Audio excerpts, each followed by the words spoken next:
Okay, we are going to go ahead and finish the last part of our notes. On the back of the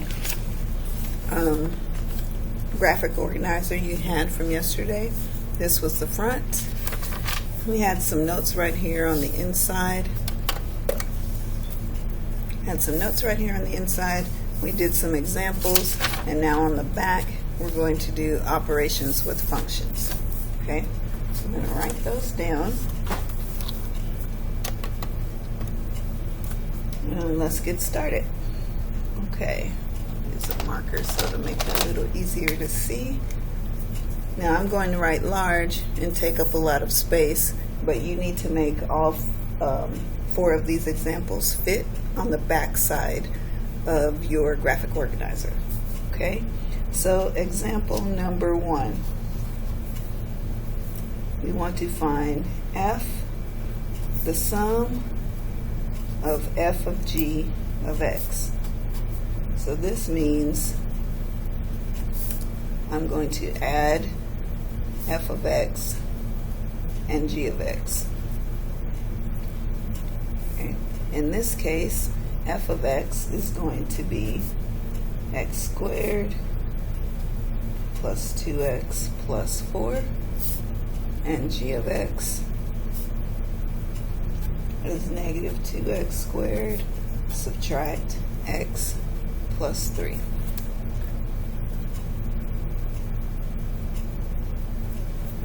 Okay, so to find f, the sum of f of x and g of x,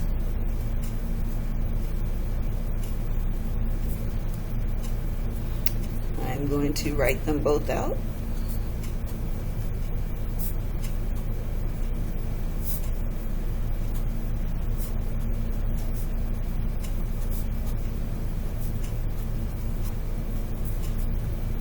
Since it's addition, I can drop my parentheses.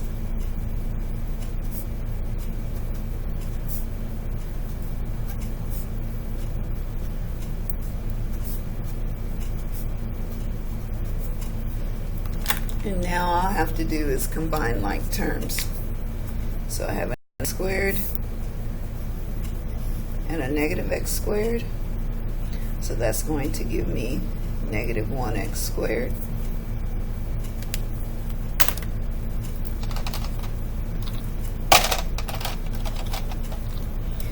Then I have 2x subtract x, and that's going to give me a positive 1x.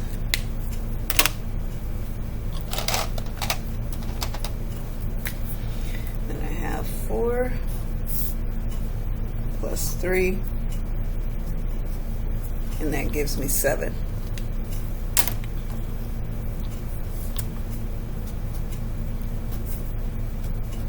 So the sum of f and g of x is negative x squared plus x plus 7.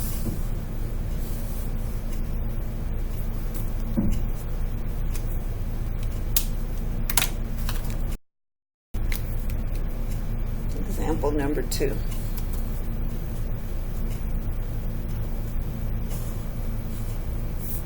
Okay, we want to find the difference of f of x and g of x. So this means that I'm going to subtract g of x from f of x. In this case, our f of x is going to equal 2x subtract 4, and our g of x is going to be x plus 3. So the difference is 2x subtract 4 subtract x plus 3. Now, common mistake is for students to forget to distribute the negative. So once the negative is distributed, we will have negative x subtract 3. Okay, now I can combine like terms.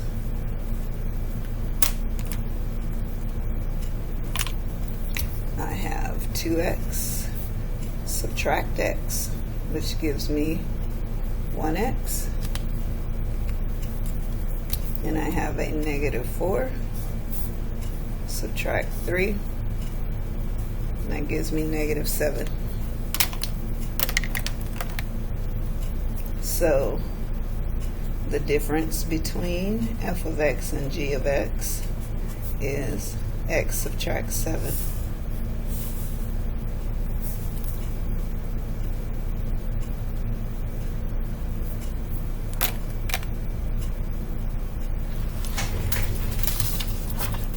Okay, just 2 more. Example number 3. Oops. Okay, example number 3. We have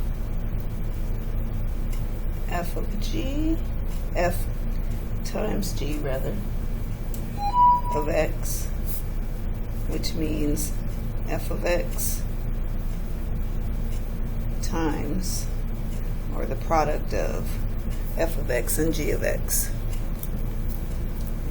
And for this problem, f of x is going to equal x plus 2, and g of x is going to be 3x subtract 1. Okay, so f, the product of f and g of x, is x plus 2 times 3x subtract 1. Okay, now, you can do this several ways. Some people like to write it the way they did numbers and multiply it that way. Or you can use the box method and put x plus 2 here and 3x 1 there. I just use double distribution, which means x times 3x is 3x squared, x times minus 1, negative 1x, 2 times 3x is 6x, and 2 times negative 1 is minus 2. So now we're going to combine like terms. There's nothing to combine with the 3x squared, so it copies down. I have this middle term of this. I have 1x and 6x, a negative 1x plus 6x is going to give me a plus 5x. Subtract 2. So the product of f of g of x is 3x squared plus 5x subtract 2.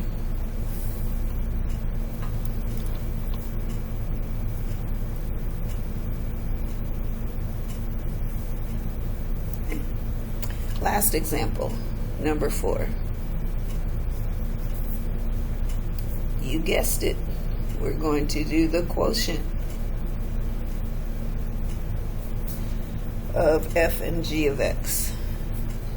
So that means I'm going to divide f of x by g of x. We're going to use the same 2 functions for the last one. I'm going to copy those down. Oh, sorry, no we're not. We're going to use 2 different ones. My fault.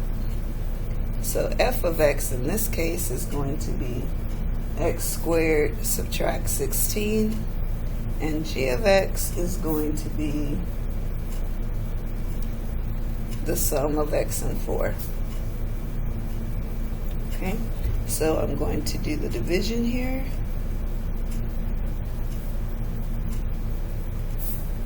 So f of x is x squared subtract 16.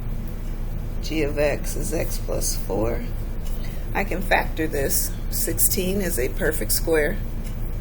So this means this will factor to x plus 4 times x subtract 4. And that leaves me with x plus 4 on the bottom in the denominator. Well, look at there. I have something that I can simplify. They go into each other, divide into each other one time.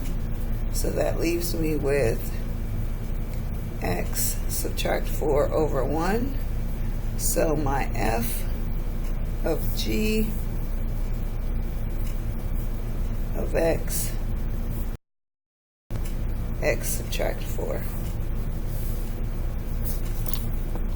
Because anything divided by 1 is the anything. And we are done.